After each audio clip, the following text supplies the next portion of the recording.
There is a different way of working in the new yarn when your old skein of yarn starts to run out, like this one here is, that involves just weaving in the new skein of yarn, which is right here.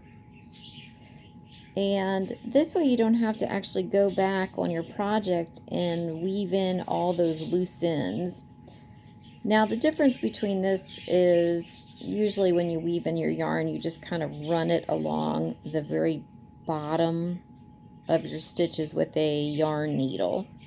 In this particular method, you actually work the stitch as you're crocheting.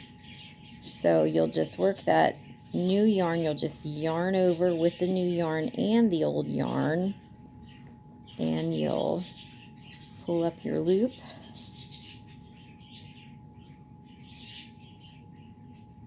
and yarn over and just work your stitch like normal.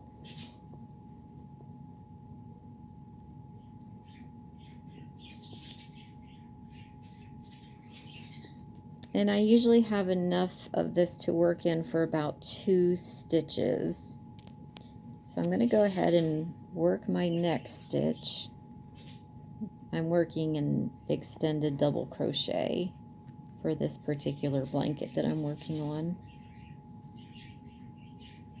And as you can see, I'm starting to run out of the old yarn here, and that's fine. Just work it through. It gets a little thick.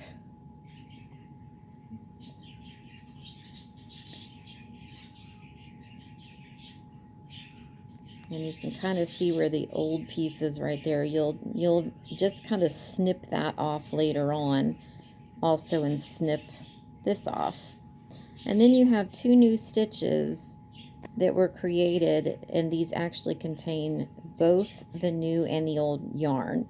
Now the thing about this method is that it's okay, you know, I'm just making a throw blanket here for my sofa, and that's okay. I don't know that I would necessarily want to use this particular method if I'm going to like make a sweater, because it does make the stitches thick because you've got 2 strands of yarn.